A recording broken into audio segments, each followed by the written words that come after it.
Hai, Assalamualaikum warahmatullahi wabarakatuh.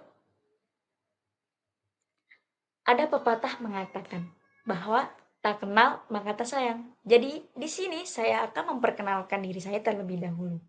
Perkenalkan, nama saya Anissa Filza Gozani, nomor induk mahasiswa 230500011 dari Fakultas Teknologi dan Bisnis Program Studi Ilmu Komputer kelas D Malang. Di sini saya akan mempresentasikan sebuah mata kuliah, yakni Dasar Logika dan Algoritma, yang dibimbing oleh Bapak Ihsan Maulana Eskom MTI di Universitas Yatsi Madani. Dasar Logika dan Algoritma. Langsung masuk ke pembahasan yang pertama, yakni ada manfaat logika. Yang kedua ada fungsi algoritma. Yang ketiga ada struktur dasar algoritma. Dan yang terakhir yakni saya akan memberikan salah satu contoh dari algoritma dalam kehidupan sehari-hari dan contoh algoritma dalam pseudokode. Mari kita lanjut.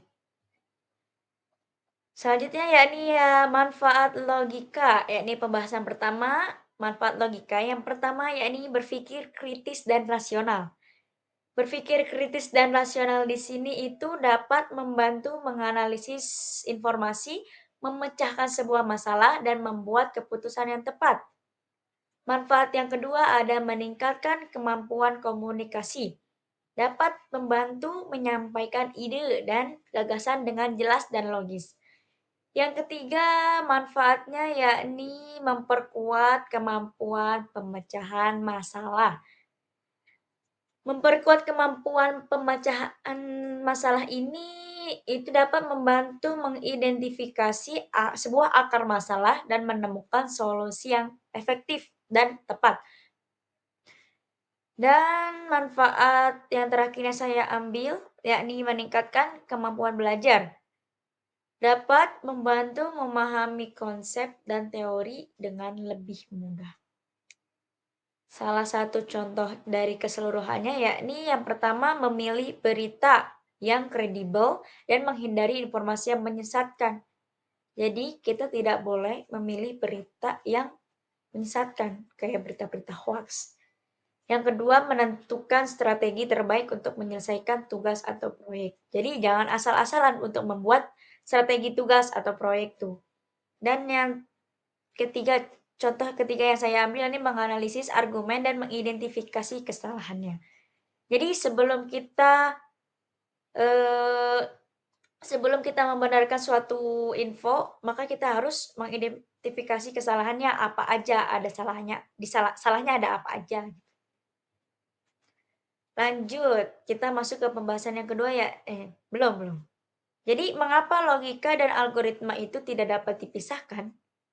Logika pemrograman tidak bisa dipisahkan dari algoritma pemrograman, karena jika logika pemrograman adalah sebuah cara penyelesaian suatu masalah dengan prinsip dan aturan tertentu, maka algoritma di sini ialah sebuah urutan atau langkah-langkah sistematis yang dibuat untuk mewujudkan penyelesaian sebuah masalah tersebut. Dan sebelum saya lanjut di sini, saya akan menyampaikan sebuah kutipan dari Bob Sadino yang berisi, orang pintar berlogika sehingga bermimpi sesuatu yang secara logika bisa dicapai. Orang bodoh tidak peduli dengan logika. Yang penting dia bermimpi sesuatu yang sangat besar, bahkan sesuatu yang tidak mungkin dicapai menurut orang lain. Nah, kutipan ini mendorong kita untuk berani bermimpi besar, tidak terpaku pada logika dan memiliki keyakinan untuk mencapai sebuah tujuan. Meskipun terkesan bodoh bagi orang lain, orang yang berani mengambil resiko dan bertindak dengan keyakinan memiliki peluang untuk mencapai kesuksesan yang luar biasa. Dan perlu diingat bahwa istilah bodoh dalam kutipan ini tidak dimaksudkan untuk merendahkan, melainkan untuk menggambarkan seseorang yang berani bermimpi besar dan bertindak tanpa mempedulikan keraguan orang. Lanjut kita ke pembahasan yang selanjutnya, yakni ada fungsi algoritma. Salah satu fungsi algoritma di sini yakni yang pertama ada serangkaian instruksi. Nah, algoritma ini menentukan langkah-langkah yang harus dilakukan untuk menyelesaikan suatu tugas. Terus yang kedua ada membantu menyelesaikan masalah. Membantu menyelesaikan masalah ini, algoritmanya menyediakan solusi yang struktur dan efisien. Jadi teratur. Nah, yang ketiga ada otomatisasi. Yakni algoritma memungkinkan komputer untuk melakukan tugas secara otomatis. Dan fungsi yang terakhir yang saya ambil yakni ada efisiensi. Algoritma dapat melakukan tugas dengan cepat dan akurat. Hal ini membuat algoritma menjadi alat penting untuk menyelesaikan tugas yang memerlukan banyak perhitungan atau pemrosesan data. Contohnya kayak resep makanan. Nah, resep makanan ini algoritmanya untuk membuat hidangan tertentu. Terus yang kedua yakni ada pencarian Google. Algoritma ini untuk menemukan informasi di internet. Terus yang ketiga ada mesin ATM, algoritma untuk menarik uang tunai.